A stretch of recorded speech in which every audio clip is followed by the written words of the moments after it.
Hallelujah! Magandang hapon po sa bawat isa. Yes. Isang magandang hapon po sa bawat isa. I know everyone is excited to give our best praise and worship to our God because He deserves it. Amen. Our God is deserve the best praise and worship of His people. Kaya sa hapon na ito, wala tayong ibang pangalan na sasambahin kundi ang kanyang pangalan. Amen. Wala tayong ibang itataas kundi ang kanyang pangalan. Sapagkat siya ay dakila at mabuti. Yes. Siya ay dakila at mabuti at lamang na siya ay sambahin. Oh, come on, let's worship our Lord in spirit and in truth. Oh, Lord Jesus, let's praise so God.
Panginoon, we will receive our portion. Patuloy na kung saan ay bubuksan namin ang aming mga puso. Bubuksan namin ang aming mga isipan, Panginoon. Bubuksan namin ang aming mga espiritu. Para lang sa iyo ay tanggapin namin ang katotohanan na nagmumula sa iyo.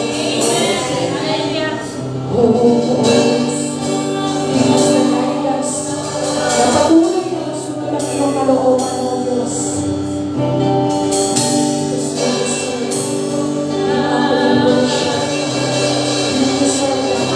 Obedience from your people, O God. Oh, Rabba, Hallelujah,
kaloob mo sa bawat isa to stand in the midst of your presence, O Lord. Lord, always give us a heart na laging nagpapasalamat sa mga bagay na kung saan ay aming buong nararamdaman. Na bunga ng pagsunod sa iyong kalooban, Panginoon. We thank you always, Father God, for the opportunity na patuloy na malaman ang katotohanan patungkol sa iyong batas at prinsipyo. Help us, Lord. Give us the empowerment and enablement to do your will in our lives. So that we continue to live in your kingdom. Lord, this afternoon, Panginoon, we believe that your presence is here. And you will continue to saturate this place with your presence, so God. Build us with your words. We are ready for more of your words, so God. Let our hearts be open. Let our minds be open, Panginoon. Let our eyes be open. We stretch our spirit to receive more of your words, so Jesus. We thank you, Father God. We will always be grateful for your opportunity, Panginoon, na pinagkakaloob mo sa bawat isa. For the privilege na pinagkakaloob mo sa bawat isa. Ito po ang aming sa pagkanap sa matapos ng Jesus.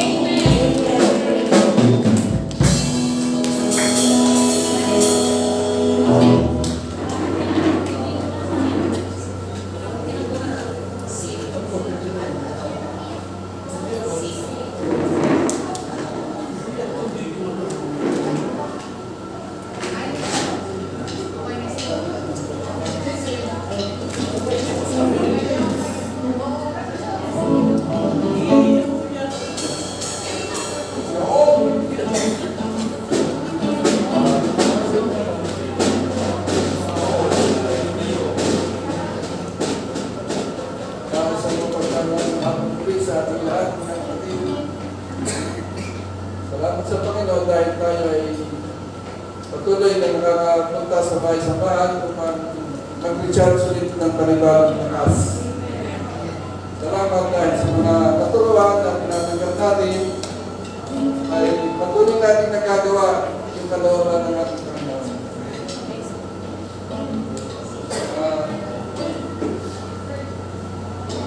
Bago po tayo sa amin, nais ko pong batiin mga viewers natin na patuloy na sumusubaybay sa live streaming. Una-una po kay Sister Doreen at Brother Berjan sa Maubang. Magandang hapon po sa inyong lahat. Ganito po kay Josephine Suligi, Vivian Pamillar, at sa mga hindi po kapatid, patuloy po kayo sumubaybay. Patindi po natin yung daraos at nagdaos na nagdaos.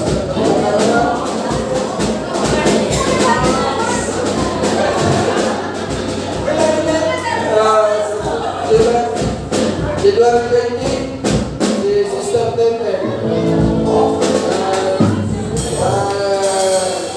January 26, Berkata Itami ang at Jenny Boys,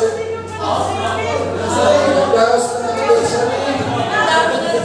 Si January 18, si Brother and Sister Chris.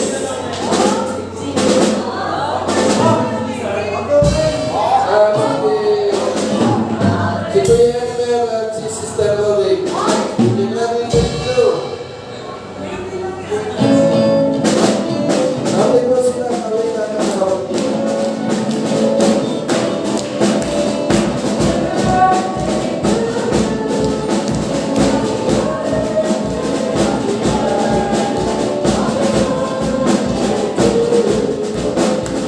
Ngayon po mga kapatid, huwag na po natin palagay pa. Alam po na bawat isa ay muli. Ngayon po, ang bawat isa ay pilit na miss po natin. Ang aming pong gawain sa pagkatong reference po ay hindi po kayo nagkita ng Bible at writing. So, hindi ko na po papatagalin pa ang ating pong excitement na muli muli ay makapusta at makabayan ng ating buong mga kapatid. So tayo po tumayo.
Matuloy po tayo sa pagkakalot. Ang Diyos, maraming salamat po sa biyaya na ito po na bigay sa akin. Dalangin namin, Panginoon, na pagpagayin po ng higit pa sa kanilang nasa pagkakalot sa hapon ito. At dalangin namin na pagkakalot namin, ipatuloy yung namin kaluluwa namin ng iyong pangalan. Tayo po ay pagkakalot mga kapatid.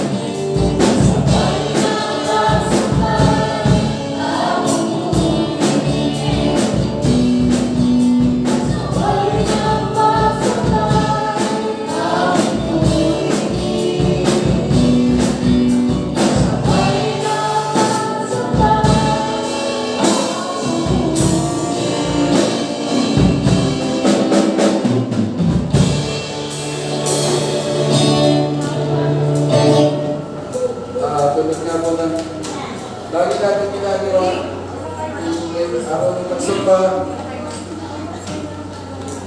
Kailangan i-handle natin yung ating mga sarili. Tayo ay pumesto sa lugar kung saan tayo komportable at matatanggap natin yung mga pagpapala na pagkakalap sa atin sa hapon ito. Kaya po ng ating kakagawin, tayo ay kumanda upang tanggapin ang sariwang salita ng Panginoon.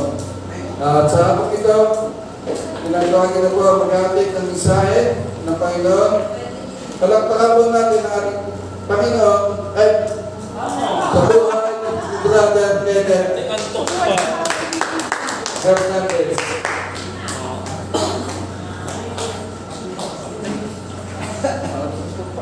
At Pastora Cha na ginanap po sa Goshen. But I will not spoil the moment. Ihahayaan ko po na si Pastor ang magkwento sa inyo. Ayan, ng kanilang naging karanasan. And we are just grateful and thankful dahil kasama po tayong lahat. Ang Winwakat. Though hindi po lahat tayo ay nakasama, pero alam nyo po na kayo ay kabahagi because you are member and part of this body. Talaga nga lamang po ay sa layo din at sa sasakyan ay hindi nga po talaga tayo kakasya. Sa dami po naming hinakot na gamit, talaga naman pong mga ngalay ang bawat isa. Ano po? Okay, kayo pong lahat ay kumalma at tumahimik. Ayan, at magsiupo. Para classroom setup lang Ano? So, yung sa annual intake po ni Pastor Wilbert, ang entitled niya po doon ay Leading Towards Destiny. Ito po ay kagaganap lamang sa Baguio City. So, Leading Towards Destiny. Ang bawat isa po sa atin, ano po, individual, di ba? Sabi ni Pastor, may destiny tayo, na yung destiny yon ang patutunguhan ay yung corporate destiny na nakalaan sa church na kinabibilangan po natin. Ano po? So, pag sinabi kong leading towards destiny, sabi doon, every believer has the destiny to live the life of Christ and our nature must become one with Him. So, lahat po tayo, we have the destiny to live the life of Christ. Kaya lang, paano po natin maisa sa pamuhay yung buhay ni Kristo? Ano po? Yung pagpunta po dun sa destiny, ang destiny kasi ang Tagalog ng destiny ay kapalaran. Tama? Tadhana? Okay. So, tadhana. So, paano tayo makakapunta doon? If you will notice, nakita niyo po yun, compass ba yun, Elaine? O, compass. Paano tayo makakapunta doon? Sa journey going or towards to our destiny, we will be needing direction. We will be needing instruction. Ano? At saan po natin kukunin yung instruction na yon? Of course, dahil tayo ay nilikha ng Panginoon at ang sabi, siya ang nakakaalam. Nasa sinapupunan pa lang tayo ng ating mga ina, alam na yung destiny ng bawat isa sa atin. Kaya lang, how are we going to discover? Paano tayo makakapunta o tutungo dun sa destiny na yon? Ano po? If without the Word. Ano po? Kasi kung hindi natin malalaman yung direction, yung instruction that will gear us towards the fulfillment of our destiny, mga kapatid, sayang lang po yung ating existence o pananatili sa mundong ito because hindi po natin magagawa yung pinaka-purpose o layunin bakit ba tayo nilikha. Marami sa atin maliligaw. Di ba? Na-discuss na sa atin ito ni Pastor. Marami sa atin along the journey or on the process, hihinto. Because there are a lot of distractions, there are a lot of circumstances that may affect us. Ano? The people surrounding us, yung mga pangyayari at kaganapan na of course hindi natin gusto. Human nature, hindi natin gusto. Human nature, hindi madali. Human nature, masakit. May pain. Okay? Those are the things that may stop us in gearing towards or in leading towards the destiny na gusto po sa ating papuntahan ng Panginoon upang sa ganon, mapulfill po natin yung pagkakalikha niya sa atin. Kaya kasi maraming hindi, nasusumpungan yung destiny ito because we are still on the process Bakit? First, hindi nila kilala kung sino yung lumikha. Na kung yung buhay nila ipapasailalim nila dun sa lumikha, siya yung magdadrive patungo dun sa destiny. Pangalawa, hindi nila alam yung pagkakalikha sa kanila. Basta alam nila, hinugot sa tadyang, ganito. Di ba? Nagbolde daw ng according sa Bible, di ba? Hinipan, hiningahan, nagkabuhay, nalungkot si Adan, kumuha ng tadyang, ginilikha ang babae, to be his helpmate, so suitable helpmate. Yun lang yung very, napakaunting detalye o impormasyon na karamihan sa mga tao, yun lang yung nalalaman. Hindi nila alam how we were created. Paano ba talaga tayo nilikha? At bakit ba tayo nilikha? Why God created man? Okay? Kasi kung hindi mo alam kung bakit ka nilikha, paano ka nilikha, at ano ang pagkakalikha sa'yo, you will go wrong in this life. Lagi kang magkakamali, lagi kang mararanasan mo ay pasakit, ang mararanasan natin ay hindi maganda, kaya nga yung iba, laging isinusumpa ang buhay. Kasumpa-sumpa ang buhay. Pero malinaw po na nakalagay sa Biblia that we are able to experience the life of Christ. Di ba? Mararanasan po natin yung buhay na ganap at kasiyasiya. Sige, Elaine, umpisahan na po natin. What is destiny? Ano po ba yung destiny? Destiny is the predetermined o naitakda. Irresistible. Ibig sabihin po ng irresistible, hindi mapipigilan. Mangyayari at mangyayari. And inevitable. Tiyak na mangyayari, hindi natin maiiwasan. Sa Tagalog. Ano po? Course of events that lead to the fulfillment of purpose. If you have the sense of direction, if you are guided with the instruction, which is the Word of God, mga kapatid, you will never go wrong. Hindi ka maliligaw.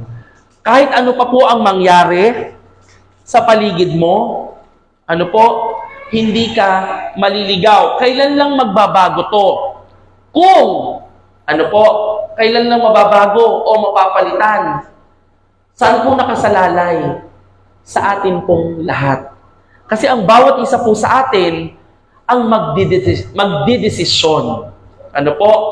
Binigyan po tayo ng Panginoon ng laya na pumili. We have the free will. Kaya lang ang ginagawa po nung iba, dahil hindi po nila fully nauunawaan, they don't have the spirit of understanding, they will live the life to the fullest. Ayun to the fullest na sinasabi nila, kamot mo kahit anong mangyari. Go with the flow. Ganyan. Sa mundong ito. Gagawin ko na to. Baka hindi ko na to magagawa sa kabilang buhay. May mga ganyan. So, next. Itinakda o kapalaran ang destiny. Destiny is closely tied up to God's plan. To God's sovereignty and His plan for humanity. Kaya nga po delikado, it is really a danger para sa atin pong lahat na nilikha ng Panginoon, sa ating mga Kristiyano. Kung hindi po natin kilala yung lumikha sa atin. Ano ba yung plano niya? Bakit niya tayo nilikha? And we will never experience yung destiny at hindi natin talaga ito masusumpungan kailanman.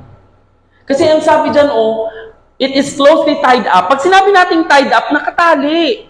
Kasama siya. Oo. 2-in-1 yun. Kung baga hindi mo siya pwedeng alisin. Okay? Closely tied up to God's plan.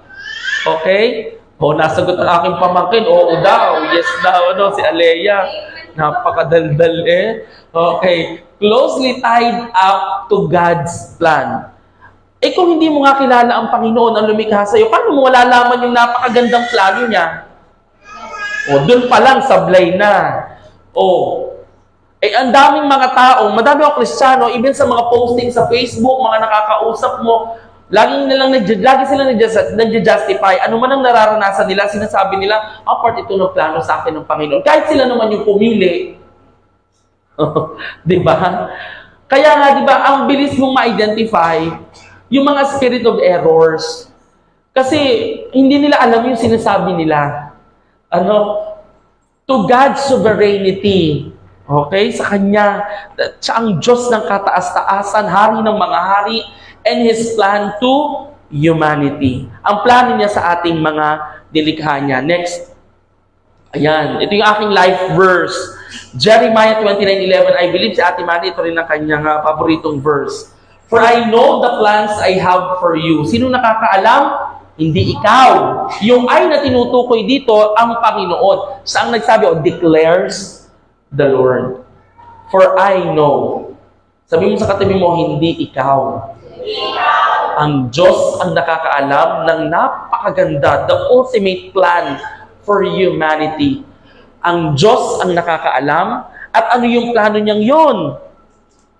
Plans to prosper, panaganahin ang bawat isa sa atin. And not to harm you, para hindi tayo mapahamak. Plans to give you hope, bigyan tayo ng pag-asa at future. Nasa Kanya yan lahat. All in one yan. Kasama yan sa Kanyang sovereign plan.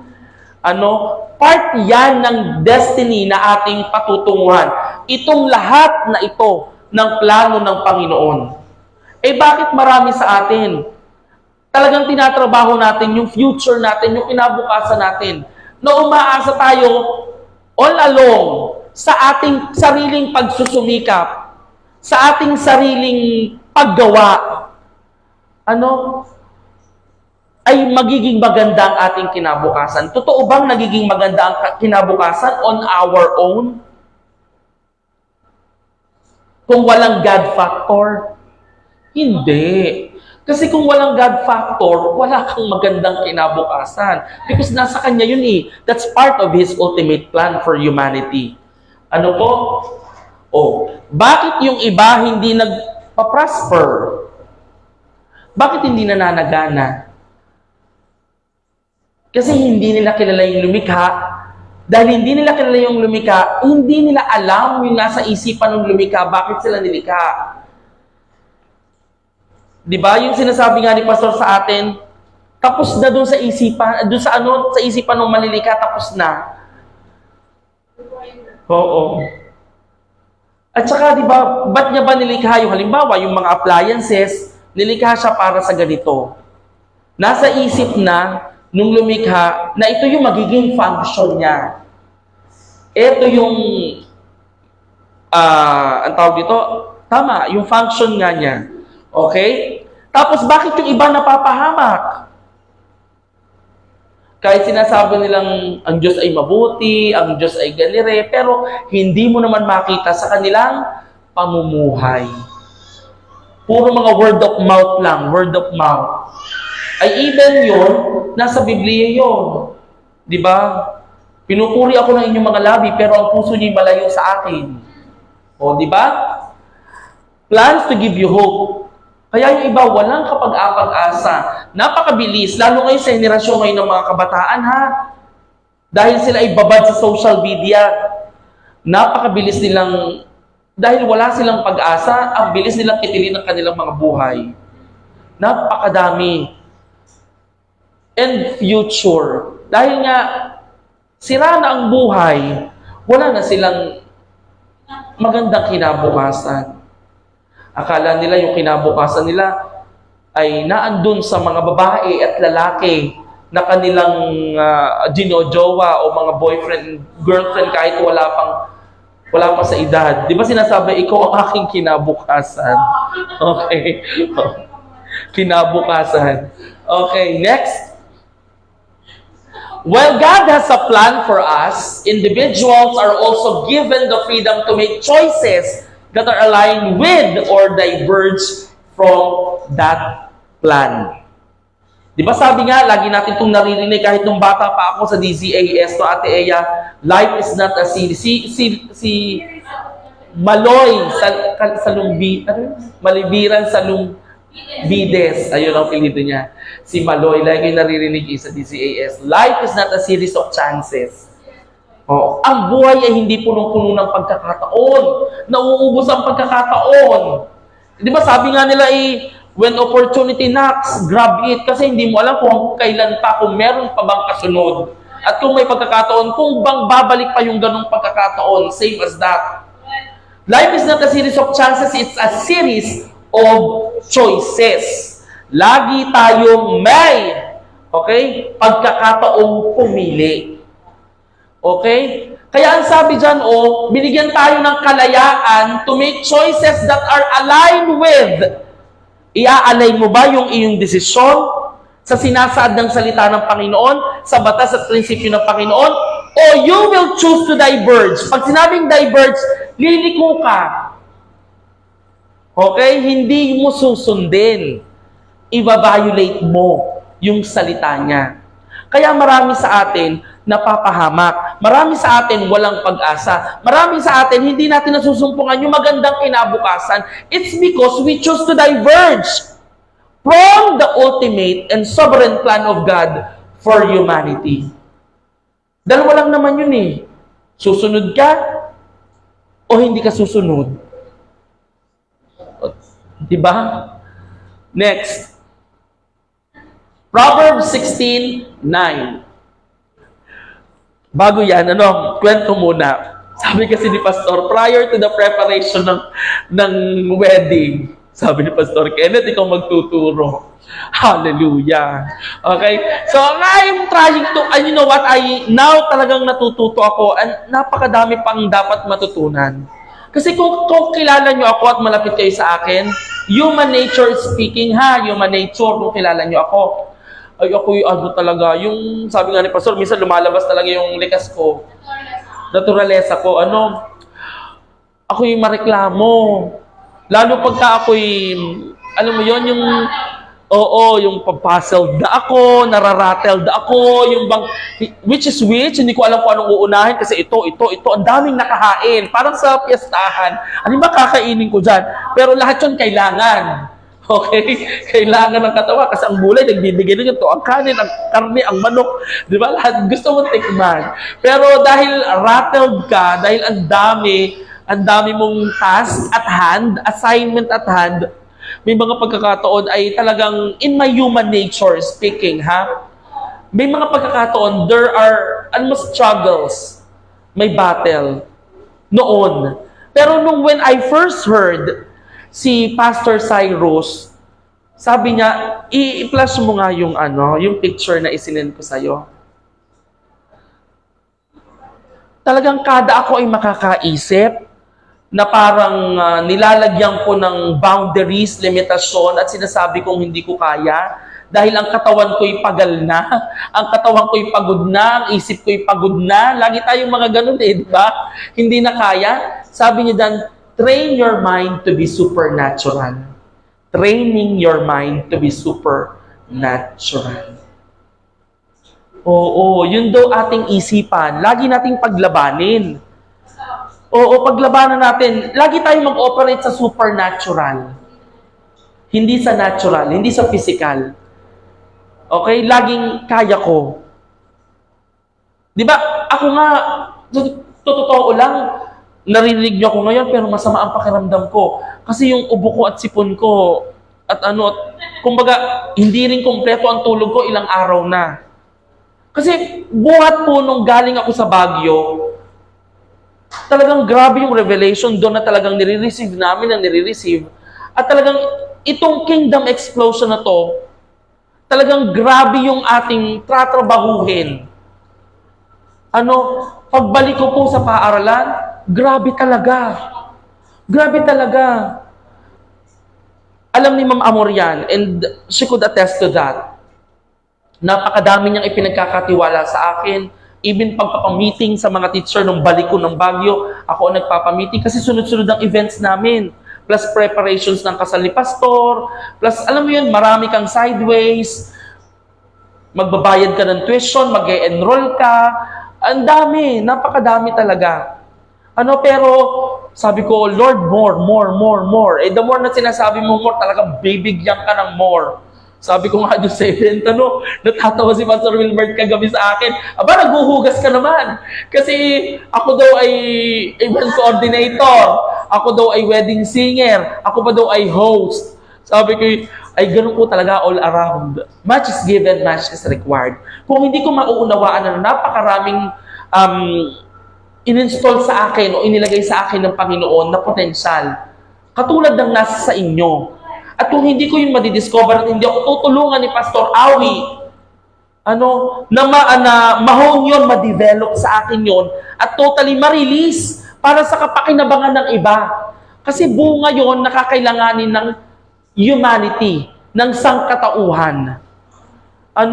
Kung laging sasabihin, host na nga ako pa ang event coordinator, ako pa ang singer, yung iba naman, ang mapagpala naman, sabihin naman, ako na lahat, baka naman ako makalampas na sa langit. At inako ko na lahat. Sabi ni Pastor Wilbert, naguhugas ka pa. Hindi nga po, nagmap pa nga po. Hindi, joke lang. Nagbilang bigla. Okay, train your mind to be supernatural. Mamaya sabihin natin bakit natin kailangan i-train our mind natin to be supernatural. Sige, Elaine. Balik mo dun sa slide. Hindi ko na nabati yung mga nanonood. Mga kapatid, hindi. Yung mga sino pastor, nabati ko na syempre. Yung mga kapatid natin sa Mauban, ayan si Nurin, naka-duty pa si Nurin, ang ninang Rosie, mga kapatid natin sa Kalbayog, may meeting sila. Okay? Updated. Okay. Si Ogie nanonood. Si Ogie. Sino pa? Parang si Josephine. Nakita ko si Api nanonood. Ayan. Proverbs 16:19. Kanina, di ba? Sabi dyan, kanina sabi natin sa Jeremiah 29:11, for I know the plans I have for you. Alam ng Diyos. Pero bakit ang tao, wala tayong tigil sa pagpaplano? Pinasasakit natin yung ulo natin sa pagpaplano. Magandang may plano. Kasi if you fail to plan, you plan to fail. Kapag ka ikaw ay nagkamali sa pagpaplano, pinlano mong magkamali. Maganda talagang katangian yung ikaw ay goal setter. Nagpaplano ka talaga, lahat ng ginagawa mo, pinaplano mo. Di ba kapag when we apply for a certain job, di ba laging sinasabi sa atin, how do you see yourself 5 years from now? Hindi ko lagi nalilimutan yung tanong yun kasi lahat yata ng trabaho in-applyan ko, may kasamang ganun sa interview. How do you see yourself 5 years from? Kasi tinitignan nila, may plano ka ba? Oo, dapat may long-term goal, hindi short-term goal. Ngayon, maganda, sabi ko sa inyo, magandang nagpaplano. Kaya lang dapat yung plano natin nakaangkla, tied up doon sa magandang plano or sa ultimate or sovereign plan ng Panginoon. Babalik na naman tayo. Paano nga natin malalaman yung plano ng Panginoon sa atin? Mamaya. Sige, next. Niloloko ko sila, sabi ko sa kanila, 20 minutes lang tayo uwian na. In order for the Lord to guide our steps toward His plan for us, we must know and abide by His words.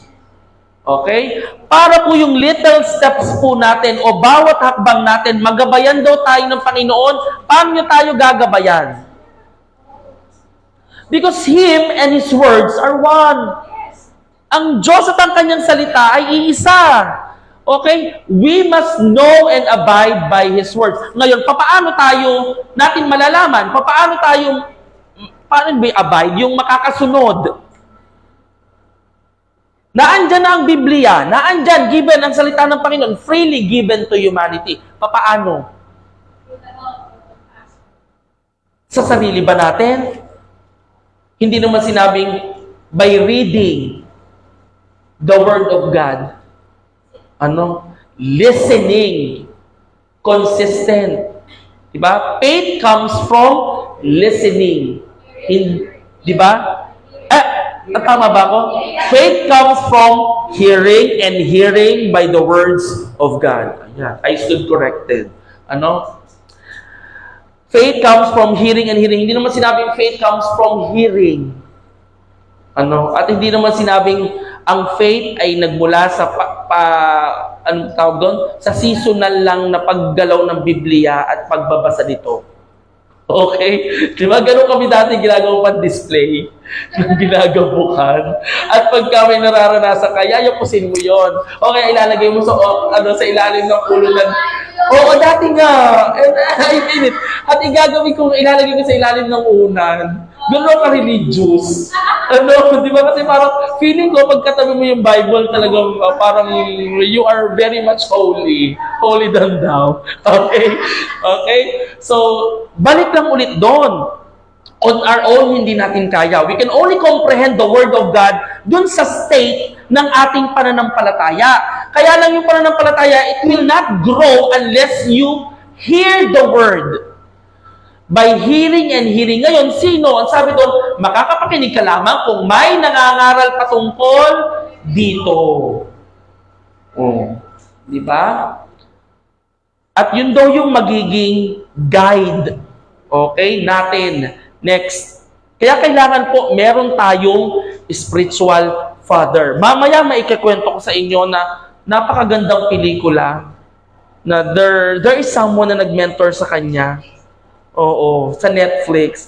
Mamaya. Okay, next. Kaya ang sabi dito, sa Joshua 1:8, keep this book of the law always on your lips, meditate on it day and night, so that you may be careful to do everything written in it, then you will be prosperous and successful. Sabi po ni Pastor Cyrus, hindi sinabing reading on it day and night. Di ba kasi may kanta nga na, ano nga yun, yung read the Bible, okay, something like that, okay? Oo, may kanta para sa mga bata, sa mga bata na ganyan. Mali daw yun, minali niya yung read the Bible. Kasi wala naman daw nakalagay sa Biblia na read the Bible. Ang sabi doon, meditate on it day and night. Tayo, nagme-meditate lang tayo pag kailangan. Parang it will appear as a reminder sa atin, laging ganon, pinapalo ako ni Lord. Pagka yung mga panahong may nararanasan ka na, tsaka makapagbuklat ka, ano ba sinasabi dito? At minsan, para pang ikaw si Madam Auring, yung kung ano yung mabuklat ko, yun ang sinasabi ng Diyos sa akin. Okay? Kung ano yung... Tapos ang nabuklat ni, ang job ng iyong kamay na. Hindi kayo tatarang na, hindi ka na nakakatulog. Okay? Ganon. Ang ganon din po ako dati. Totoo yun, honestly speaking. Ano kayo sasabihin sa akin ng Panginoon? Di ako'y ganyan, bubuklat ka ng Biblia. Tapos magkakataon, yung parang yung nabuklat mo, saktong-sakto, talagang mga kaignorantehan natin, mga panahon-panahon. Grabe. Okay, sabi dyan, keep this book of the law always on your lips. Kaya daw napakahalaga, sabi ni Pastor Cyrus, lagi nating ibinubuk ang bibig. We need to work it out. We need to exercise ourselves na lagi na namumutawi sa bibig natin ang mga salita ng Panginoon other than complain and reklamo and so on and so forth and negative things. Kaya ngayon, talagang grabe, hindi ako nag-entertain ng negative. Ayoko nang kausap ng mga ganyan. Ngayon talaga, iniiwasan ko talaga, I am trying. Kasi able siyang maranasan. Keep this book of the law always on your lips. Ngayon, we need to exercise na dapat lagi tayong nagre-respond. Yung sinasabi na, be it unto me, Lord, according to your word. Kahit may mga pagkakataon, hindi natin naiintindihan. I-exercise natin, i-claim natin, until it will manifest, until siya ay maging reality na sa atin, makatotohanan, because nararanasan natin siya. Kaya lang, huwag naman tayo yung ang lakas nating mag-amen, ang lakas nating mag-ano, pero hindi natin ina-apply. So, kailang mahalaga na sinasabi natin, ginagawa natin. Okay? Hindi po enough yung sinasalita mo lamang. Kasi maraming ganyan. Wala tayong kaibahan sa mundo because they are living in a double standard way of living. Marami kahit kaibigan nyo, katrabaho nyo, nagsasalita patungkol sa Panginoon, kahit pamilya nyo. Pero pag tingnan nyo, sinasalamin kaya ng buhay niya? Because ang Panginoon laging after siya sa bunga. Dapat laging yung manifestations nung gloria niya nakikita sa'yo. nakikita sa'yo. Ngayon, pag hindi nakikita sa'yo, there's something wrong. Sabi nga doon, hindi mali yung sower. Okay, yung seed hindi din. Walang mali sa nagtuturo. Walang mali doon sa salita na itinuturo. Saan may mali? Sa soil. Sa atin. Sa atin may mali. Kaya nga sabi doon, be careful to obey. Be careful to obey. At sinabi din sa salita ng Panginoon, be careful to listen. May ganyang talata sa Biblia, be careful to listen, be careful to obey. At sinabi rin dito kanina, dito ba yung kanina? Ayan o. So that you may be careful to do everything written in it. Tsaka ka pa lang daw magiging mararanasan yung masaganang buhay at yung katagumpayan. Okay, next. Two things that will surely sabotage us from fulfilling our destiny. Okay, may dalawang bagay po. Siyempre, unang-una na ang demonyo, ang devil o ang diablo.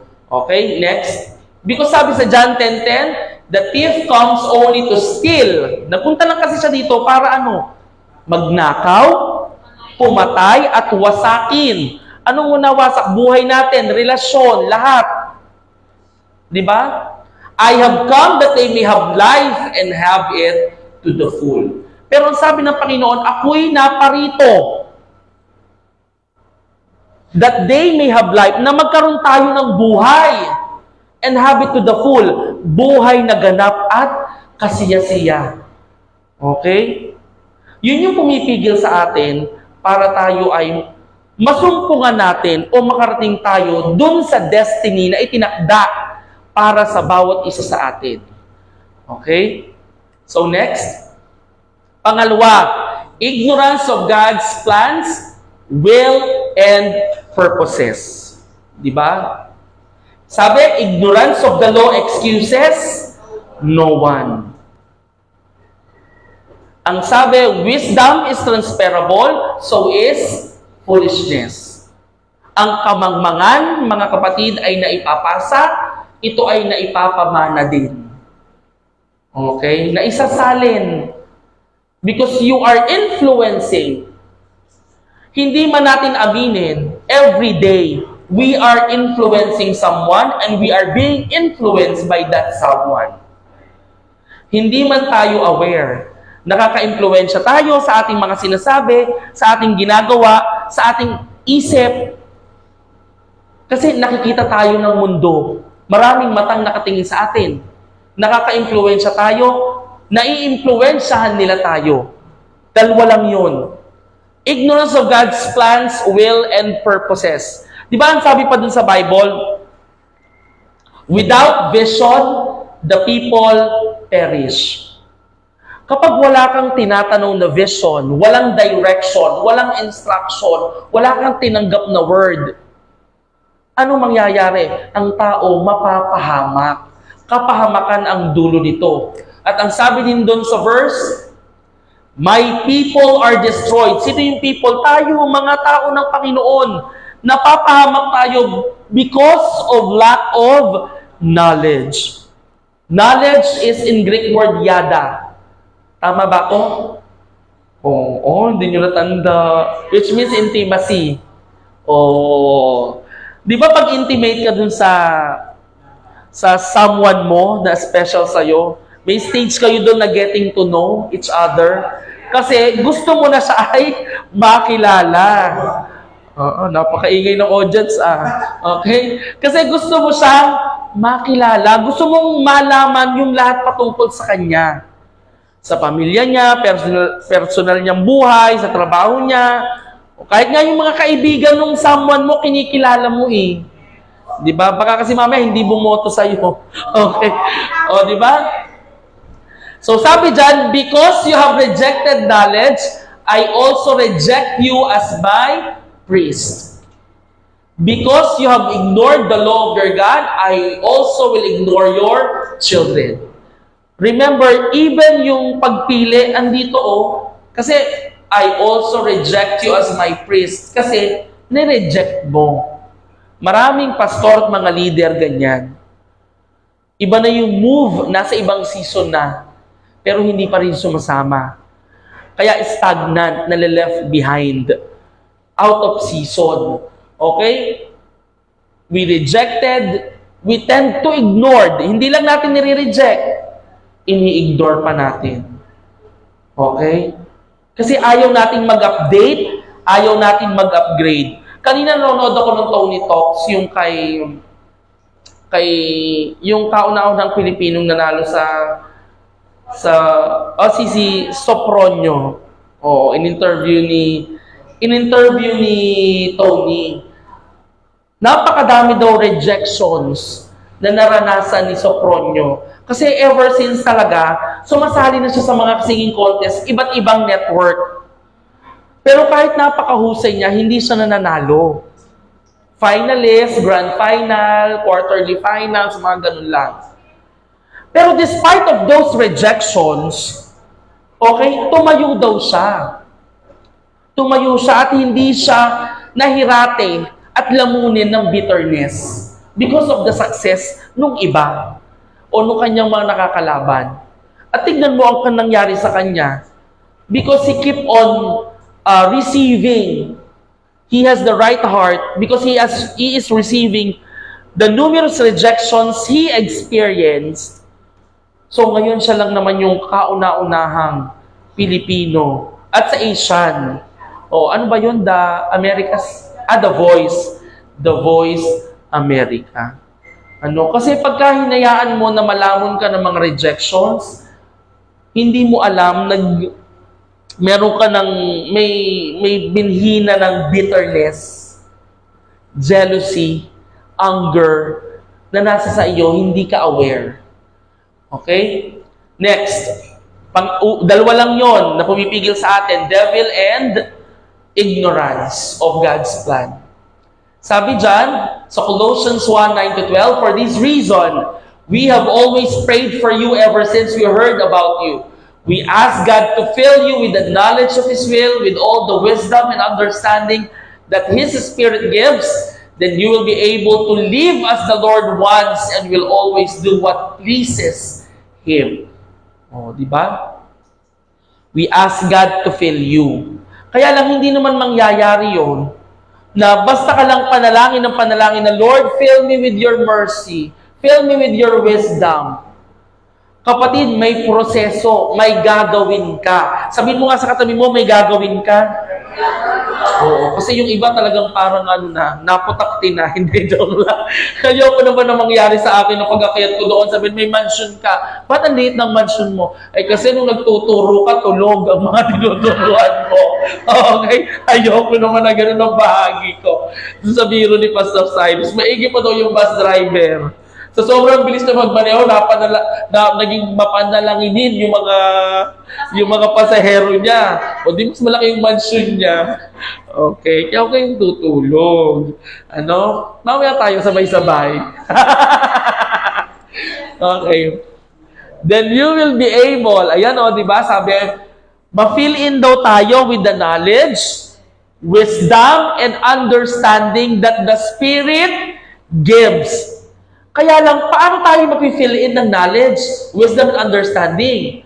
So, dapat meron tayong hunger and thirst to know more about God and His words. God, His principles, and His laws. So, may gagawin. May hahakbangan ka. Hindi pwedeng pa yung panalangin mo, Lord, bigyan mo ako ng karunungan. Wala ka namang ginagawa kundi manood ng teleserye at makipagchismisan at kung ano-ano. Okay? So, mismong ikaw, mag-meditate ka, magbasa ka ng mga notes mo na sinusulat mo. Kasi kung yung mga notes na sinusulat mo ay para lang dun sa araw na napakinggan mo, sayang. You are just wasting the pen, the paper, and the time, and the effort na ginawa mo para magsulat ka ng sandamakmak na pages, tapos magating mo sa bahay, basta mo na lang itinapon, inihagis yung notebook mo, at hindi mo na kailanman ito nabuksan muli. Baka mamaya ipinansindi mo pa sa kalan. Okay? Di ba? Sayang. Okay? Kasi ang sabi doon, kapag daw tayo, okay, we are filled by the knowledge of His will, with all the wisdom and understanding that the Spirit gives, then you will be able to live. Oh, then you will be able to live. We are able to live as the Lord wants.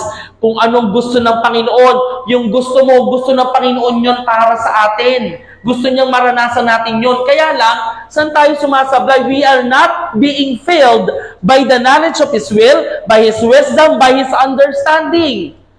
Kaya hindi tayo nakakapamuhay as the Lord wants and will always do what pleases Him.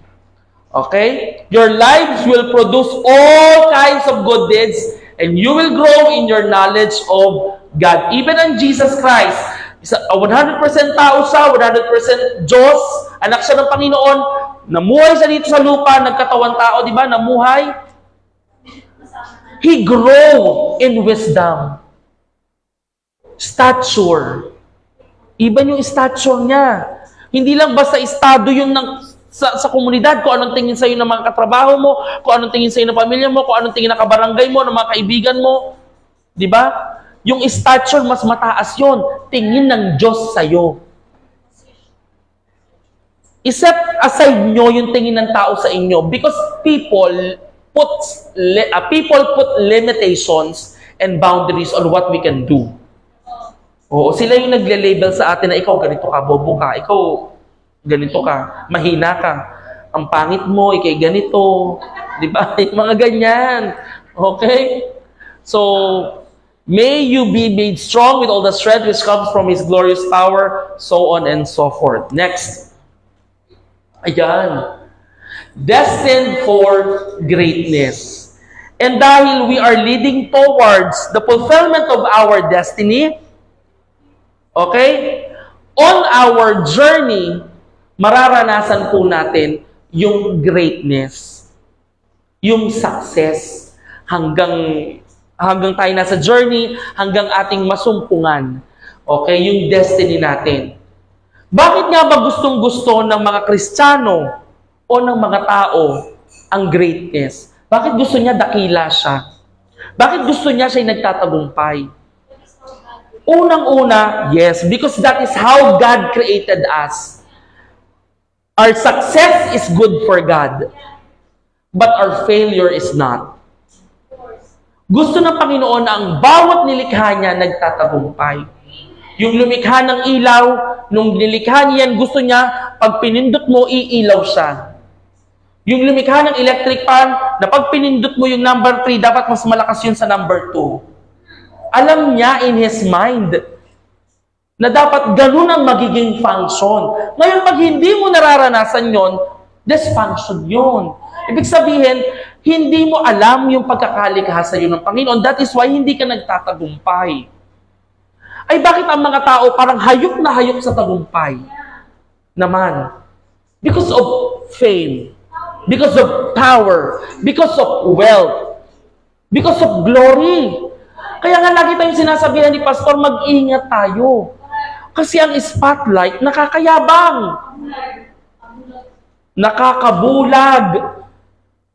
Ano po ang spotlight? At nawawala ka sa hulog. Ako madalas akong sabihan ni Pastor noon, kasi kilala niya ako. At madami sa akin naging karanasan talagang tagumpay. At ayaw ko din for myself na malunod. Kasi totoo lang nakakalunod. Lalo't sunod-sunod yung mga nangyayari sa iyong tagumpay at pabor ng Panginoon. It's overwhelming na nawawala ka sa ulirat most of the time. Most of the time. We are destined for greatness, yes. Okay? Kaya lang, bakit pag naandong ka na, maraming mga tao o leader per se, nagiging downfall nila yon, yung greatness. Di ba? Ano-ano nga yun? Yung 3 bagay na nagpapabagsak sa isang leader. Anong letter yon? Ayun, G, the 3 G's. The glory, the gold, the guy, or the girl. Okay. Oo, yung mga ganon. Yan. So, maraming salamat. Naririnig ako. Kasi talagang ako, ay hindi ko naman kine-claim. Hindi ko ayokong i-claim. Hindi yung bang matandain, hindi ako, oo. Minsan, ha? Hindi ko sa, matanda lang ako, hindi.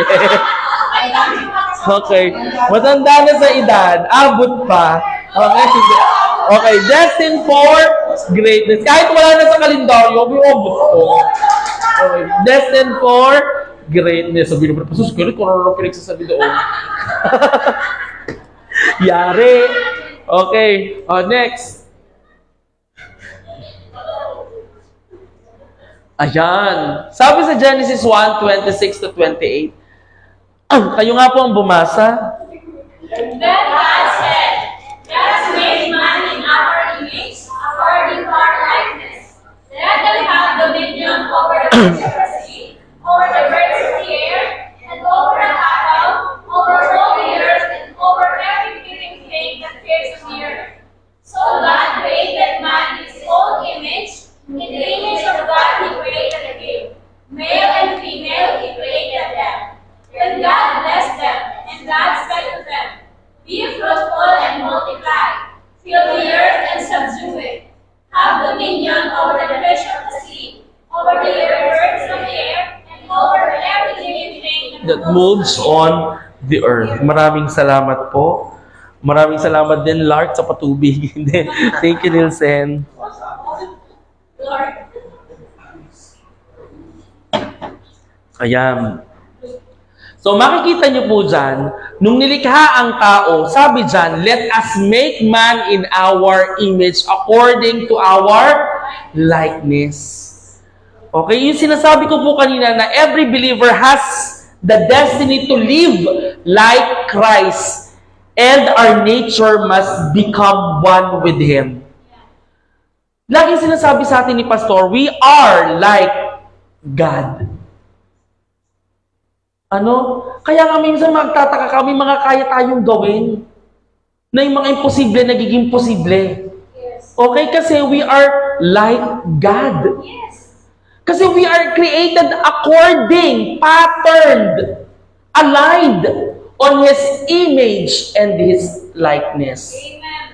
Sa kanyang wangis at larawan. At grabe, alam mo, doon ko talaga nalinawan na ang bawat isa pala sa atin, we have our divine nature.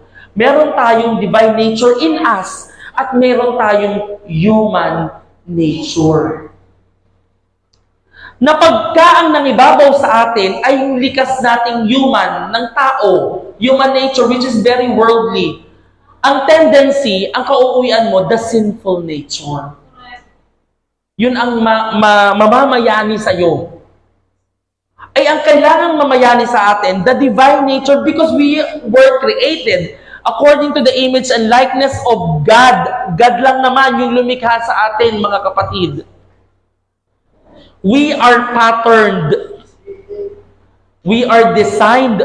We are created according to His image and likeness. Kaya nga ang sabi dito, sa John 6:63, the Spirit gives life, the flesh counts for nothing. The word I have spoken to you, they are full of the Spirit and life. Kaya nga para mas mamayani, para mas mag-operate yung divine nature within us, kailangan natin ng salita ng Panginoon because the word of God, the word I have spoken to you, they are full of Spirit and life. Kaya may buhay ka. Di ba? Yung buhay mo, buhay na buhay talaga. Hindi yung buhay ka na papatay ka. Alam mo yung buhay ka, papapatay ka na. Alam mo yung walang kabuhay-buhay ang buhay mo. Di ba? Full of spirit and life. Kaya niya kasing i-overpower. Kaya niya kasing labanan kung ano yung nararamdaman ng physical na katawan. Kaya niyang labanan yung naiisip ng pisikal na kaisipan. Kaya niyang labanan yun. Di ba sabi nga, yung pagod ay naipapahinga. Hindi daw siya bumubukol. Okay? So kaya dapat we need to manage We need to work out, to exercise, to train our mind. And it takes discipline for us to do that. Hindi siya one day lang. O hindi siya one time lang. Training It is a process. Paggising mo pa lang sa umaga mo, sa umaga, di ba? Yun lang, mamutawi na sa bibig mo. Positibo na agad. Magpasalamat ka na. Kaysa, wala kami bigas, walang baon si ganito, mapuputulan kami, ganito, ganire. Di ba, anong bago? Dati na yun. Di ba? Dati na, marami tayong mga due dates. Maraming bills, hindi na uubusan kasi ginagamit natin At kailangan natin para mabuhay because we cannot exist without money unless ikaw ay espiritu. Di ba? At kaya mong pagka magbabayad ka na bigla ka na nagdi-disappear. Nawawala ka na bigla. Nasa na yung nag-grocery dito, hindi pa nakakabayad. Di ba? Unless may ganun ka kapangyarihan, ang tawag doon yung parang hindi, nawawala ka bigla. Okay, nag-invisible ka. Okay? So, kaya ang sabi doon, if we keep on listening, di ba sabi natin kanina, faith comes from hearing and hearing. Hindi sinabing isang beses lang. The word hearing and hearing, that depicts na yun ay madami. Continuous process. Okay, hearing by hearing. Ang sabi dito, if we keep on hearing, if we keep on listening, the nature, that divine nature inside us, okay, the word will be ours. Kapag lagi mo siyang iniisip, ako nga hindi ko alam na, dahil nga lumaki kami sa DBBS, sa Bible School, we are born and raised sa church. Ayan kami na ate, kaliliitan pa lang namin, no? Yun lagi mong, yung verse na yun, hanggang ngayon sa ulo mo. Yung marami akong verse na alam na bata pa lang ako, parang naririnig ko na siya. Okay? Sa ulo mo. Kaya nga yung mga train na pa siya, yung mga for I know the plans, marami kang verse na sa ulo mo. Kasi lagi mo siyang naiisip, lagi mo siyang binubukan ng bibig mo. Okay? Kaya ang sabi doon, kapag lagi kang if you continuously hearing the nature inside the word, yung word na tinanggap mo, okay, will become yours. Okay. It will dwell among us. Anong tawag doon yung may verse? Nawala yung verse. Yung nagiging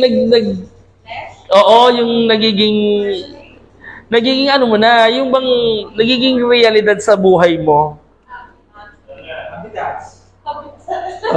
Sige, siret. Hindi. Yung para bang ano nga verse yun? Hindi, sige na. Mamaya natin isipin. Okay? Kaya ang sabi doon, di ba? The Word of God carries the nature of God. Okay? Yung salita ng Panginoon, it contains, nagtataglay yon ng divine nature ng Panginoon. Na kapag yun yung ating i-meditate, hindi basta binasa, i-meditate. Ibig sabihin ng i-meditate, inuunawa mo. Ano ba yung sa Tagalog yung pinagbubulay-bulay, sinisiyasat mo. Ano ba, pinagbubulay-bulay, malalim na Tagalog, talagang hindi mo lang basta binasa, inaaral mo siya, nagsasaliksik ka. Minemeditate mo. Okay? At pag minemeditate mo yon, hindi mo alam nangyayari na sa buhay mo. Okay? Kasi kapag wala kang tinatanggap na word, kung ano yung sinasabi ng magulang mo sa'yo, kung ano yung sinasabi ng kapatid mo sa'yo, kung ano yung tingin ng kapitbahay mo sa'yo, ng barangay, ng katrabaho mo, mananatili ka doon. Pag sinabing ikaw ay useless, wala kang kwenta, wala kang silbi, ganun nga ang magiging may papamuhay mo yun.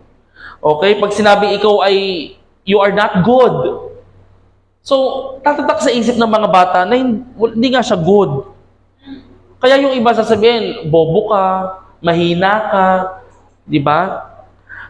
Pag sinabihan ka na you are stupid, tatanggapin mo na lang yon. Oh, di ba? So, what will happen to the child or to the person? That nature of the word, okay, will enter into him. Hanggang kakasanayan niya na yun, na ganun siya, hanggang paglaki. Kaya nga laging dapat ang bukang bibig natin, practicein natin na laging positibo. Kasi ang mga bata naririnig tayo, nakikita tayo, gagayahin. Hindi tayo aware na tayo ay ginagaya. Okay? We are not aware of that. That is why it is important to learn to receive the Word of God because God's Word carries the nature and the promises of God. Napakaganda. The Bible itself contains numerous, insurmountable promises of God. Napakaraming pangako, napakaganda ng pangako na gustong-gusto natin. Ang mga tao pagka mga pangako na ng Panginoon, napakalakas mag-amen.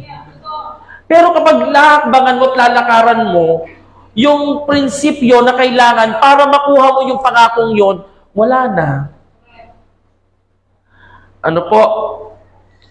The promises of God were given to us for us to become partakers of God's divine nature. Okay? Partakers po tayo.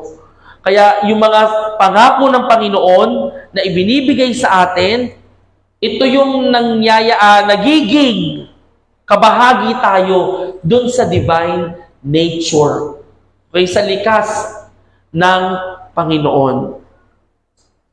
Kaya sabi po sa 2 Peter 1:4, by which you have given, by which have been given to us exceedingly great and precious promises, that through these you may be partakers of the divine nature, having escaped the corruption that is in the world through lust. Okay? Natatakasan daw natin yung corrupted world. Okay? Yung likas ng mundo, kaya nating takasan, kaya nating iwasan. Okay? Kapag tayo ay bumababad doon sa salita ng Panginoon, because God's Word carries His divine nature. Kaya mamamayani, when we exercise yung gano'n na positibo tayo at laging ang nag-ooperate tayo, we train our mind to be supernatural. Okay? So, yun yung magmamanifest. Diba? Yun yung magmamanifest. Pag laging sinabi natin, hindi ko kaya to, hindi mo talaga nga kaya. Because in your own will, in your own decision, hindi mo kaya. So, susunod yung katawan mo. Kung ano yung sinasabi ng isip mo, susunod yung katawan mo. Yun yung iaakto mo. Yun yung sasabihin mo. Diba? So, yun po yun. Next. Ano naman daw po ang purpose ng pangako? O diba, napakadaming pangako, salita ng Panginoon na naglalaman ng mga pangako niya. Sabi doon, so that through this we become partakers. Kabahagi ulit tayo. Ba't sinabing kabahagi? Kasi gusto ng Panginoon na maranasan niya. Diba sabi kanina, we are able to live what the Lord wants us to live according to His will. Kaya nating mamuhay. We are able to live the life of Christ. Kaya nating, kasi mismo siya, nag-set na siya ng pattern na sa example kung paano mamuhay sa mundong ito. Ibig sabihin, kaya natin.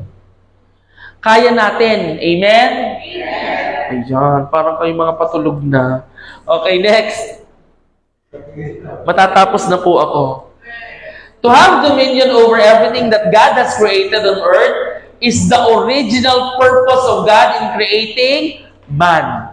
Okay? Kailangan we take dominion. We influence But we should not, and we must not dominate man, people. Hindi pwede po. Kaya kapag may mas mataas ang leadership sa iyo, ayaw mo. Pag may taong nakikialam sa iyo, ayaw mo. Di ba? Kasi we are not created na i-dominate natin ang tao o kapwa-tao natin. Ano lang yung i-dominate natin? Yung mga kinreate ng Panginoon, those that are crawling, the birds of the air, the ganito, ganyan, everything. Okay? Dominion is the ultimate expression of man's greatness.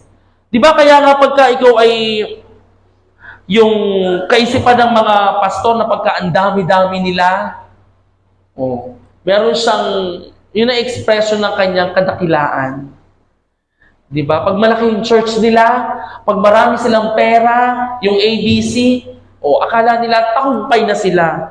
Dakila na sila. Hindi na sila pwedeng buwagin. Okay? Which mirrors the image and likeness of God. But see to it, okay? Na yung dominion, because it is the ultimate expression of man's greatness, ng tagumpay ng tao. Okay? Dapat mini-mirror nito yung magandang plano ng Panginoon according to His image and likeness. Yung nakapattern po doon. Next. Man lost his greatness when he rebelled against God, which caused him to fall from his dominion mandate. Okay? Di ba, sabi sa atin ni Pastor, when we rebel against God, when we rebel against the King, we are no longer citizens of the kingdom. Di ba pag nasa kaharian ka, lahat ng pangangailangan mo, provided. But when you start to disobey, or when you start to rebel against the king, ultimo daw yung pinakamaliliit na pangangailangan mo, kailangan mong i-provide on your own. Sa sarili mo, kailangan mo siyang bilhin. Now, let's take a look dun sa pelikula po na napanood ko. At dito tayo magtatapos. Ayun. Sa The Forge. The Forge. F-O-R-G-E. Okay, napanood ko sa Netflix. Panoorin niyo po pag may pagkakataon kayo. Napakagandang pelikula. Okay, ang bida doon si Isaiah. He is a 19-year-old boy. Dahil sa kanyang kabataan, alam mo naman mga kabataan ngayon, The Forge. F-O-R-G-E. Okay. Dahil sa, alam mo, mga kabataan yun, ang henerasyon ngayon, mapusok, mabilis mahatak ng mundo. Okay? Wala siyang ginagawa dahil medyo capable sila, medyo able sila, medyo maalwan ng pamumuhay. Kasi yung nanay niya ay may-ari ng hair salon. Ang nanay niya is Christian. Okay? Wala siyang ginagawa kundi mag-video games, mga ganyan-ganyan lang. Video games, basketball, hanggang sa lahat ng inuutos ng nanay niya. Kasi hindi siya nag-aaral, ayaw niya. Sabi niya daw, nung tinanong siya about any college plans, sabi niya, that ain't me. Tumatak sa isip niya, hindi para sa akin yun. Remember kung gagaano yung salita ay nagkakaroon ng impact sa isang tao. Nalilimitahan niya yung kaya niyang gawin. Sabi niya doon, that ain't me. Hindi para sa akin yun, hindi ako yun. Yun daw pag-aaral ng college. Video games lang siya ng video games, basketball lang siya ng basketball. Ang kalat ng kanyang room, sabi ng nanay niya, yung laundry, nagawa mo ba? Hindi. Yung basura na itapon mo ba? Hindi. Nakapaglinis ka ba? Hindi. Lahat hindi nagagawa, nauubusan na ng pasensya ang nanay niya, pero lagi siyang ipinanalangin ng nanay niya. May mga kasama siyang prayer warriors, lagi siyang ipinagpe-pray ng nanay niya. Siya ang laging itinataas sa panalangin na mabago nga siya, makakilala siya sa Panginoon, ganito, ganyan. Hanggang sa galit na ng nanay niya, alam mo ba na, ang sabi sa kanya, sa isang buwan na dadaan, kung hindi ka pa magkakaroon ng trabaho, kasi hindi naman nag-aaral okay? Kailangan niyang magbayad ng renta. Sabi niya doon, ba't magbabayad ako ng renta? Isarili natin, anak mo ko, bahay natin to. Di ba yung sinasabi sa atin ni Pastor, when we rebel against the king, wala ka ng bahaging kahit ano. Imagine mismo siya, sabi ng nanay niya, he needs to provide for the rent. Titira siya sa loob ng bahay pero magbabayad siya. Kasi hindi siya sumusunod. Yun yung ultimatum na binigay sa kanya ng nanay niya. And from there on, he started to find and look for a job. Kaya lang yung una niyang pinuntahan, sarado.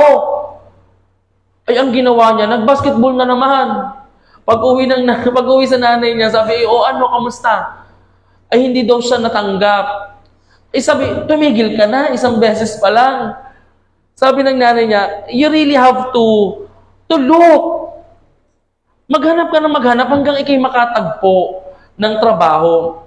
Hanggang one time, hindi lang niya kasi yung kotse ng nanay niya. Ang sabi ng nanay niya, kailangan mong maibalik yan before 5:30 kasi meron siyang tatagpuin sa Maxwell. Parang merong order na kailangan pick upin.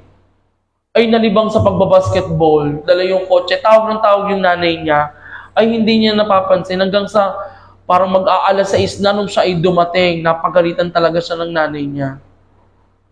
Tapos hanggang sa nakakilala siya nag-apply siya dun sa, ang pangalan ay More Fitness, M-O-O-R-E, sa More Fitness. So meron dong minister, pastor, siya yung may-ari nung More Fitness.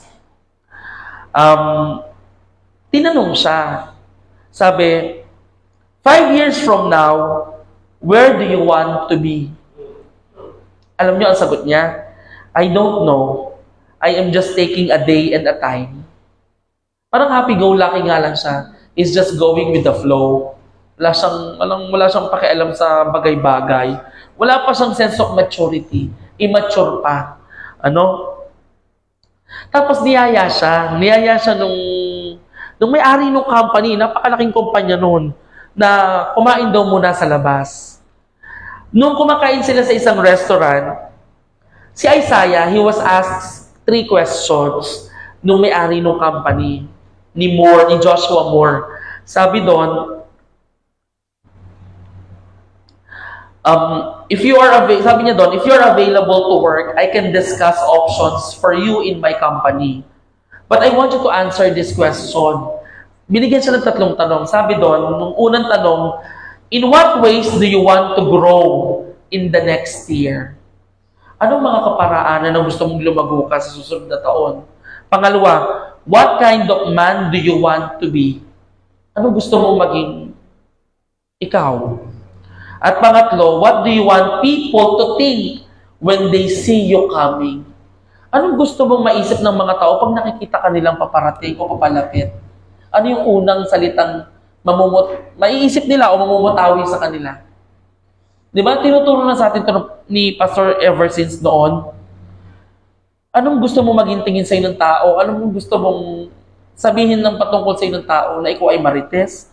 Na ikaw ay mangungutang? Na ikaw ay laging late? Na ikaw ay tamad? Na ikaw ay ganito? Okay? Sabi ni Joshua Moore, kapag may sagot ka na, they could talk together, okay, again when you're ready. Tapos, araw-araw, si Joshua Moore kasi, meron siyang 17-year-old son na namatay sa aksidente. Hindi niya yun matanggap-tanggap sa buhay niya.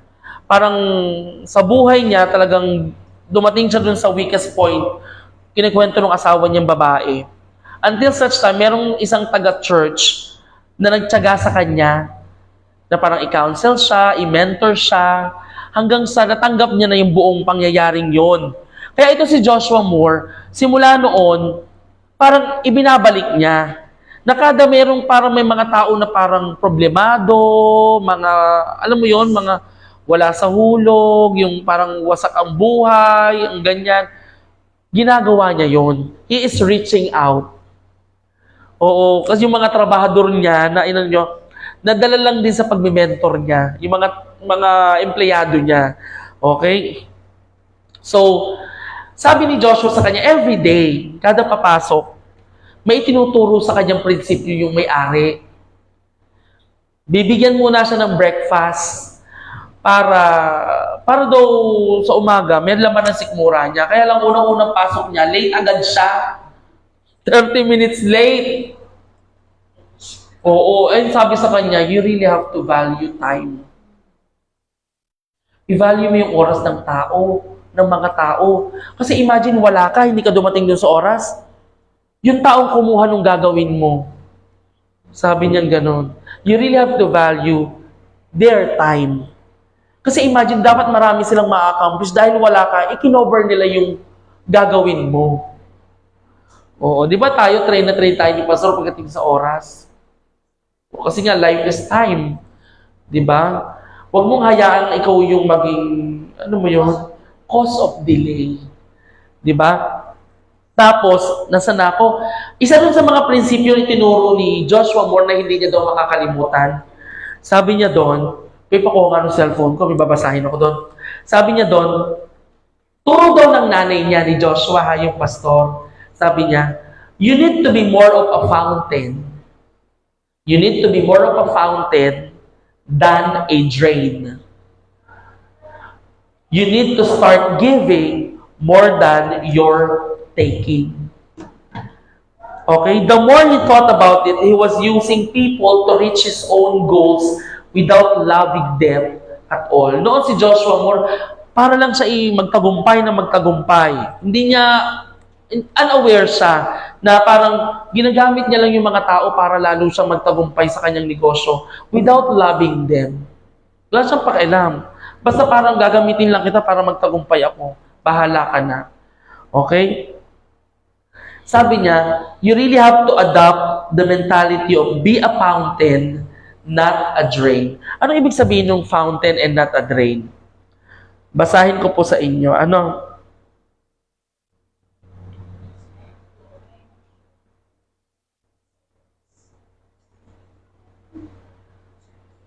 Ang sabi po doon, the phrase be a fountain, not a drain is a metaphor that encourages giving and contributing to others rather than taking and depleting them. So pag sinabi kasing fountain, alam niyo ba yung fountain, di ba yung may tubig? It represents a source of abundance. Constantly providing fresh water and life-giving energy. It symbolizes generosity, positivity, and a willingness to share. Hindi ka more on taking, more on giving ka. Kaya tayo nagkakaroon ng kakayahang magbigay, it's because tayong unang binigyan. Ano naman daw yung ibig sabihin ng drain? It represents something that takes away or depletes resources. Lalo kang nawawalan. Like a sink that slowly empties. Ang ibig sabihin nga ng drain, doon sa nakita ko, kanal. Fountain over a canal na ano. It symbolizes negativity, taking without giving back, and lack of empathy. Ganun siya dati ginagamit niya yung mga tao for his own sake, for his own good, para mag-success ang negosyo niya. Pero he is not loving all of them. Pag sinabi daw, be a fountain, you are encouraged to be a source of positivity to someone. Kasi sa araw-araw nating buhay, hindi mo alam yung nakakasalamuha mo kung okay ba siya, kung may pinagdadaanan ba siya, if he is in good state, di ba? If he is in good mind, yung state ng mind niya, yung katawan niya. Kaya nga napakahalaga daw na parang yung pagbati mo daw at yung paggiti mo sa isang tao, napakahalaga daw doon. Kasi hindi mo alam kung meron siyang dinaramdam, may dinadala siya, may sakit siya, o di ba? We must be a source of positivity to someone. You really have to share. Hindi yung laging pera Hindi naman laging pera ang usapan dito na i-share mo. You really have to share your knowledge. Yung oras mo, paglaanan mo. Di ba? May mga kapatid kang may pinagdadaanan, listen. Pakinggan mo sila. And then kausapin mo, advice. Di ba? You really have to share your knowledge, time, and resources with others. Offer support and encouragement. Napakahalaga nun. Pagka may mga taong pinanghihinaan, be the source of encouragement. Be a source of strength. Ikaw yung maging lakas kaysa ikaw yung parang pagkasama ka niya ay parang napapataas siya. Yung ayaw kang kasama kasi nakakapalambot kang kasama, nakakatamad kang kasama. Be a source of strength and inspiration for those around you. Maging inspirasyon ka sa mga nakapaligid sa'yo. Sabi pa doon, contribute to something bigger than yourself. Kaya nga napakahalaga nung dying of self. Lilimutin mo talaga ang sarili mo eh. Minsan wala ka na, ibibigay mo pa. Di ba? You are doing an extra mile para sa Panginoon. Alang-alang sa Panginoon, hindi para dun sa tao. Kaya mo siya ginagawa, it's because of God in you, not because of the person. Okay? Sabi doon, make a positive impact on the world. Yun ang ibig sabihin ng fountain. Ano naman ibig sabihin ng drain? Yung drain naman daw, taking without giving back. Sa Tagalog, ikaw ay ganid. Ganid. Oo, gusto mo laging sayo. Oo, greed. Ano ba yung greed sa Tagalog? Yung sakim. Oh, di ba? Ganid, sakim. Ang papangit pakinggan. Yung pala, mga negatibo talaga kasi siya. Okay? Ano pang ibig sabihin doon? Always asking for help, but rarely offering help. Gusto mo lagi tutulungan ka, pero ikaw naman, pag kailangan ng tulong, ayaw mo naman tumulong. Ito pa. Pag daw drain, you are dragging others down. Inihila mo daw yung iba pababa. Being negative, complaining, or spreading negativity. Because out of jealousy, naiinggit ka, kaya gusto mo, ayaw mo yung iba'y nagtatagumpay, ang gagawin mo, gagawa ka ng paraan, sisirain mo siya, para siya ay mahila pababa. Okay? So ano pa ibig sabihin po ng drain? Contributing to a cycle of depletion, leaving others feeling drained and exhausted. Pagkasama ka, pagkausap ka, nakakapagod. Ganyan daw yung mga drain na tao. Nakakahawa kasi yun. Di ba? Kaya nga sabi ni Pastor, huwag mong hayaan kapunan ka ng basura. Kaya tayo pinipili ko na talaga ng kausap ko. Dati mahilig din ako sa mga chika-chika, chismis eh. Ngayon hindi na, wala na akong pakailang kahit mag-isa na lang ako sa classroom. Laging pagka may mga balita, "Hoy, ano yun? Lagi mo kasing hindi alam kasi wala ka dun sa GC. Kasi nag-out nga ako dun sa GC ng lihitin mo sa school namin kasi wala naman dun si Ma'am Amor, magulo. Pag walang authority, magulo." Sabi ni Pastor, "Huwag kang sumama." So nag-leave ako. Kaya hindi ko alam ang mga chismis. Okay, lagi ako nahuhuli. Okay lang yun. Okay? Because it would not help me. So ultimately, the phrase encourages us to be givers and not contributors rather than takers and depleters. It reminds us that we can make a positive difference in the world by being a source of good, just like a fountain. Be a fountain and not a drain. So, we really have to adapt that mentality. Okay? Kailangan natin i-adapt yung ganong mentality. Kasi sabi po sa Galatians 5:13, dito na po ako magtatapos, for you have been called to live in freedom, my brothers and sisters. But don't use your freedom to satisfy your sinful nature. Instead, use your freedom to serve one another in love. Kaya nga pagka tayo ay nagkakatulong-tulungan, pag tayo nagkakaisa, napakasarap sa pakiramdam. Mabilis natatapos ang anumang gawain. Mabilis nating na-accomplish yung mga kailangan natin i-accomplish. Mabilis natin itong na-ipoprovide. Kasi bakit? We choose to serve one another in love. Alang-alang sa Panginoon, sa pagmamahal natin sa Panginoon, kaya natin ginagawa yung ginagawa natin. Kasi pag hindi malinaw at nakikigaya ka lang, kapatid, mapapagod at mapapagod ka. Mapuprostrate ka. Kaya nga ang sabi po doon, the Bible tells us that we all have sinful nature. Ano yung mga sinful nature natin? Selfishness, pride, arrogance, greed, bitterness. Yet, God still loves us. So, sabi doon, if we put our faith in Jesus, He's our way to freedom. When we follow Jesus and devote ourselves to Him, Kaakibat ng follow, i-devote natin yung sarili natin. Lilimutin natin yung sarili natin, alang-alang po sa pagsunod sa Panginoon. And from that, He bears fruit through us that gives God glory. So may manifestation, ano yun? We have the love, we have the joy, the peace, patience, kindness, goodness, faithfulness, gentleness, and self-control. That is what He wants us to do. That's the kind of man I want to be. Sabihin sa sarili mo, yun ang gusto kong maging ako.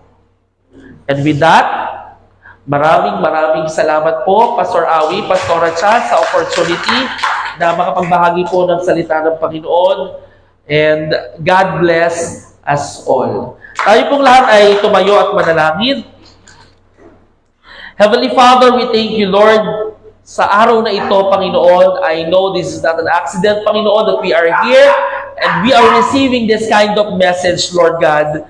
Itong salitang napapanahon, Panginoon, Lord God, that it will not serve as a reminder for us, Lord God, but this will pierce through our soul, Panginoon, to the division of our spirit, Lord God.